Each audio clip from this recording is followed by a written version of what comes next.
Hey everyone, welcome back to my channel, Accounting with Gum. In this video, we basically will be looking at the balance sheet, the statement of financial position, right? This is one of the financial statements that most people uh, literally tend to not understand. In this video, I'll try to break it down so that by the end of this video, you basically understand what a balance sheet will need from you. But before we actually head into the video, I wanted to say if there are people that are actually looking for a tutor, I also do offer tutoring sessions. Um, Whereby I do grade 8 to 12 mathematics and I also do grade 11 to 12 physical sciences. And also, if you also want to look at accounting, you can also hit me up and you can also do accounting too. Okay, so now let's get back to the video. All right, now the balance sheet. We start with the definition under the balance sheet. Right. Now, the definition says that a balance sheet, which is also called the statement of financial position, is a financial statement that shows a company's what? Assets, liabilities, and equity at a specific point in time or whereby in a financial year. Okay. Then now, a balance sheet basically answers the question, what does the business own? What does it owe? And what is left for the owners? Basically, by the owners, we mean the shareholders, right? And now, something that we're going to see a lot under balance sheet is the what? The accounting equation, right? Accounting equation. Some of you have forgotten about it, but it has it has came back to actually haunt you, right? So we have assets is equals to equity plus liabilities. This one we all know that it is our what? Our accounting equation. Now, let's look at the balance sheet key concepts, right? The concepts that you need to know under a balance sheet. First thing is our assets. Now, assets are basically what? These are the business positions used to generate profit, right? These are the things that we basically know and own, not know, that we own, right, in the business. Okay. Then now, we have two types of assets. The first one that we're going to look at is the non-current assets. These ones are the long-term assets or resources that are used more than 12 months. For example, we have land and buildings, vehicles, and also equipment, right? These ones are non-current assets because we have them for more than a year in the business. Okay. Then now the second one is that we have the current assets. With current assets, these are expected to be used, sold, or converted into cash within 12 months. So within a year, they are expected to be used, sold, or converted into cash. And those are our current assets. And for example, we basically have what? We have our inventory, which is our stock, and we also have our trade and other receivables. And here we are actually talking our debtors right here, right? The debtors control account, basically. Okay. Then now, second one is that we have the liabilities. Now, with liabilities, these are amounts that are owed by a person or a business to another person or business, right? When you're owing something or owing money or whatever to a business or a person, those amounts or those values, we consider them as liabilities, right? And same as assets, we have two types of liabilities. The first liability that we have is a non-current liability, and these liabilities are still due after 12 months. So meaning that you have to pay it back for more than 12 months or more than a year. So for example, we have bank loans, and those bank loans need to be long term. The second type of liabilities that we have is the current liabilities, whereby these ones are due within what? Within 12 months. And now with these ones, we basically have what? For example, the accounts payable. And here we are talking about our creditors because we have to pay them back, right? So that is the types of assets and liabilities that we have, right? Now, we have looked at the two key concepts, but now we need to look at the last one, which is equity, because remember the accounting equation said what? It said our assets, if we go back to our accounting equation, it says that our assets are equals to what? Our equity plus our liabilities, right? So meaning that equity is basically part of them. So meaning that now with the equity, the residual interest, the equity is basically the residual interest after subtracting liabilities from assets. So what happens is that now what is left, basically, what's left over, the money that is left over in the business after all of the liabilities have been subtracted from our assets. That's what we call our equity.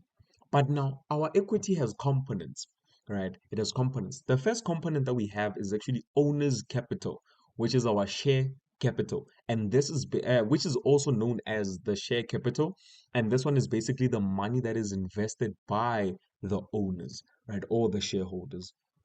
All right. Then the second component that we have is the retained earnings. Some may also know it as retained income, whereby these ones are the profits that are kept in the business instead of being paid out for future growth of the company. Okay. Now, let's basically look at the format of a balance sheet. The first thing that we have our non-current assets, and that's a type that I wanted to say none. So it's non-current assets, whereby we have our tangible fixed assets, and we also have our financial assets, which are our fixed deposits. And by our fixed deposits, we mean our investments, right? Our investments, right? So basically, our investments, these ones are the ones that are going to mature after the next years, basically, right? So basically, that these investments are going to mature after a year per se, right? So that's why we actually have them as non-current, because non-current, remember, it has to be something that is going to be due still after a year, right? So that is the first part of our balance sheet.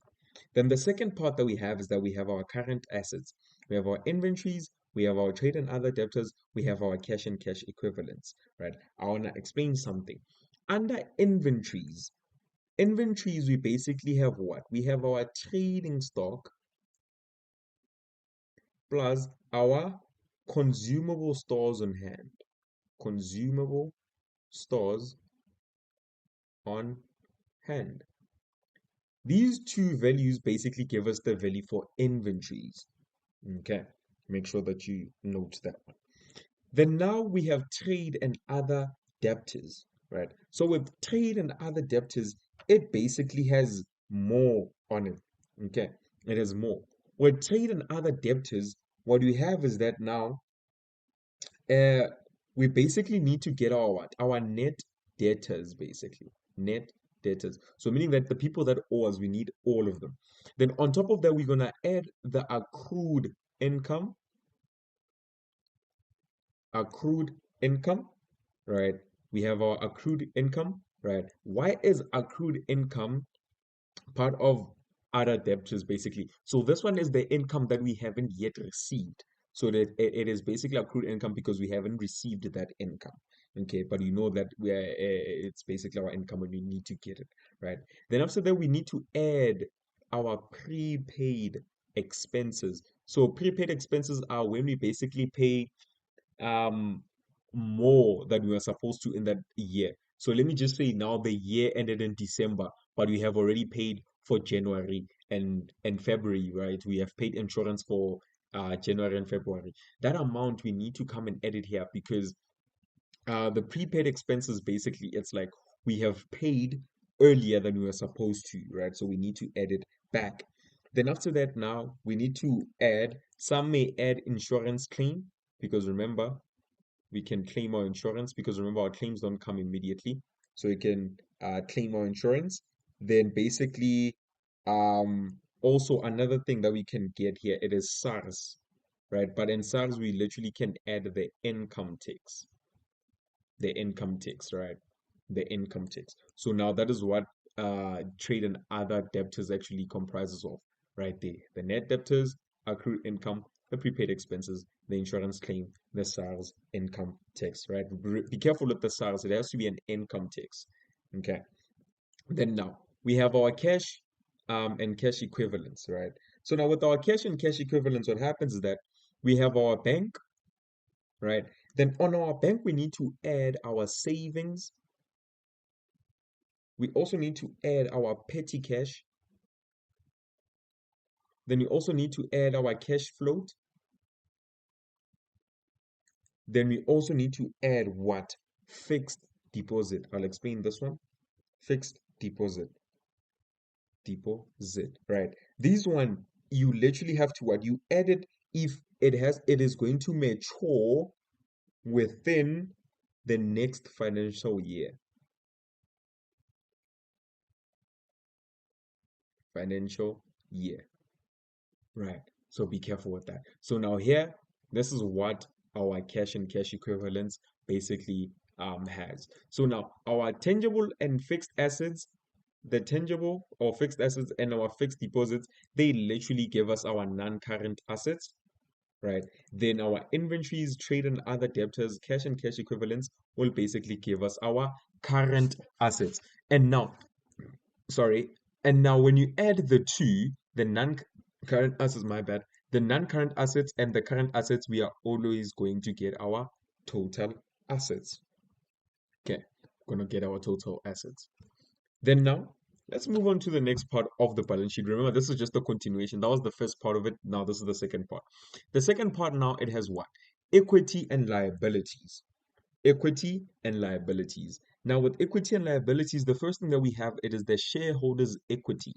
And remember, I said that the shareholders' equity has two what? It has two components. The first one is ordinary share capital and also our retained income, right? Our retained income. So now be careful with our ordinary share capital. What do we have? We have our share capital, right? Share capital.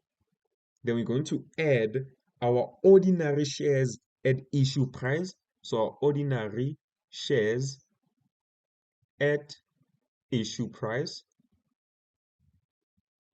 right? Then after that, we are going to add any additional shares, any additional shares. Then also we are going to what? Subtract any buyback of shares. Buyback of shares, but those buyback of shares they need to be at what? At the average price. Average price. Be careful of that. Average price. And that right there will actually give us the ordinary share capital. Right? The ordinary share capital. Then now we have retained incomes, right? Now I'm gonna come on this page. Now we have retained incomes or retained earnings. Now, under retained income and retained earning, what happens is that we basically gonna have the retained income at the beginning. So meaning that from the last year, the money that we retained last year, we're gonna have it at the beginning. Then we're gonna add the net profit after tax. After tax. Then after adding the net profit after tax, we need to subtract the buyback of shares, right? So meaning that with the buyback of shares, it is still at the average price again, at the average price. Okay. Then after that, we also need to subtract our ordinary share dividend, right? Share dividend. But now be careful with the ordinary share dividend. Why am I saying that? I'm saying that now because our ordinary share dividend has two types of dividends. We basically have what? We have the ones that are paid, and the ones that are paid interim.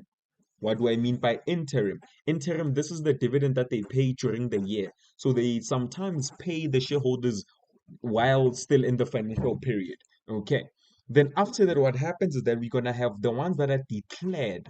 And the one that is declared now, it is what? It is basically the one that we do at the final of the financial period. So this one is the one that actually the shareholders are supposed to get. So meaning that at the end of the year, the shareholders are supposed to get their salary. I don't want to say salary, but basically they get the value back of their shares per se, right? These ones are the ones that are declared, which are final, right? These ones are the ones they are supposed to pay. But the one that is interim, they're not obliged to actually receive it, right? It depends on the company if they want to pay the interim dividend or not. Okay. And this right there, when you um get the return at the beginning of the year, then you add the net profit, subtract the buyback of shares, then you subtract the ordinary share dividends. That right there should give you the retained income, should give you the retained income at the end of the year, basically, at the end, right? Which is the one that we are basically looking for. Okay, so this is what we look for when you're looking at the retained incomes or retained earnings. Now, we look at the non-current liabilities. Now, with the non-current liabilities, here we are looking at the mortgage bond or anything that actually the maturation period, it is actually greater than 12 months, right? So with this one that is actually greater than 12 months, what happens with it is that uh, basically the value that you get, you just basically you just have to pay it off, right? You just have to pay it off per se, right? So with these ones whereby it's now the future installments for the next financial year must be regarded basically as current liabilities, right? So that's why we do not have to add it here. We need to add it now the ones whereby now they are more than 12 months. Okay. Then now we look at current liabilities, right? We look at current liabilities. Then now under current liabilities, we have what? We have trade and other creditors. Now let's look at trade and other creditors. Let me just add another page. Let me add another slide. Oh, a new slide. No, add a slide. Thank you. Let me add another one just in case. Right. Now, no, no, no, no.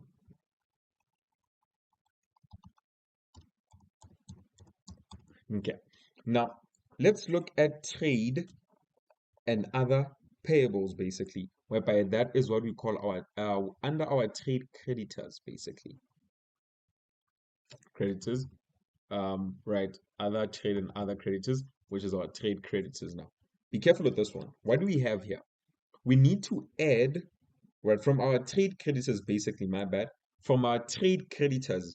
So the value of the trade creditors, meaning that the creditors that we need to pay back, we take that value, we add what? We add the accrued expense. So accrued expense is basically now the expenses that we basically haven't paid, right? We haven't paid these expenses and we still have to pay them. That is what we call by accrued expense, right? Then now we have to add the shareholders for dividends, shareholders for dividends. That's what we have right there. Then after that, we're gonna add the SARS, right? Right? We're gonna add the SARS, but now on the SARS income tax, that income tax should be an expense and it should be a credit value basically. So if we have an amount that is still due to SARS, we need to pay it back. So that's why it's under our trade creditors, right? Then after that, we also have things like your pension funds, your medical funds, and you also have your creditors for salaries also, right? As long as you can think of any liabilities that we can think of currently, you would put it here, right? So I'll just add also a few. We have pension fund, and we also have what? We also have medical fund too. Medical fund. Okay, so that right there is what we would have under the trade creditors, right? No, not trade creditors, trade and other payables per se, because you'd say trade creditors plus, right? You don't just start at accrued expenses. Okay, so that we are done. Then now we get to what? We get to bank overdraft. Let's talk about the bank overdraft. Now, with bank overdraft, what basically happens is that now a company can literally say, go to a bank and say that, okay, I have 10,000 in my account, but I want to withdraw 15,000 rands. That extra 5,000 rand that the company doesn't have, but they are able to withdraw, is what we call a bank overdraft. So that amount the bank allows the company to take out, but that amount the company has to pay it back, right, to the bank, right? They have to pay it back, but they need to pay it back within 12 months. So that's why we have our bank overdraft. So basically, any extra amount that we actually pay out, no, that we withdraw when we withdraw money. So I have 10,000 rands in my account, but I withdraw 15,000. That extra 5,000 rands is what we call our bank overdraft. Then we'll come and add it on our current liabilities, right? Then after that, we basically have our short-term loans, and these short-term loans are basically payable within 12 months. Then these ones would basically add them here. Okay, so that right there, guys, it is basically the structure of a of a balance sheet, right? That is a structure of a balance sheet. So I hope that it was basically understandable to everybody. So I'm not going to look at a question on balance sheet in this video. I'm going to do a separate video, but I'm going to do a specific question on balance sheet. But for now, we're just going to end it here. But now, something that I need you all to understand, guys, now, how can you earn easy marks when completing the balance sheet, right? The balance sheet, right? So what happens is that now you need to know the format. This is very important. You need to know the format. Sometimes they don't give you the full balance sheet. They can give you only the assets part. They can give you the liabilities or the equity only, right? Or the liabilities and equity liabilities and equity part, right? So you need to know the format by heart, right? And always start with what? Start with the pre-adjusted figures, right? The pre-adjustment, my bad, adjustment figures, right? Figures. These figures are basically given in what? They're given in your trial balance. Your trial balance. These ones are the information that you are basically given at the beginning of your question, right?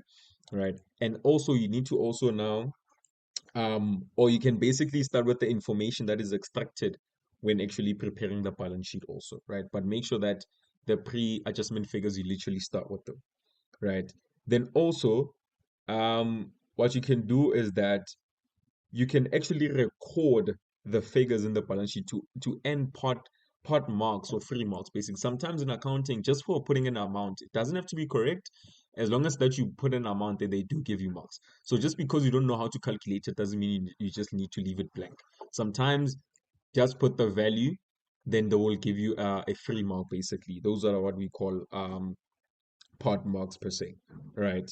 Then also a biggest one that I can give you is that you must start with adjustments, right? You must also start with your adjustment. You will also actually have to consider amounts in the nominal account section, basically, right? Because more marks are mostly allocated to your adjustments. So you must also um, start with the adjustments, basically.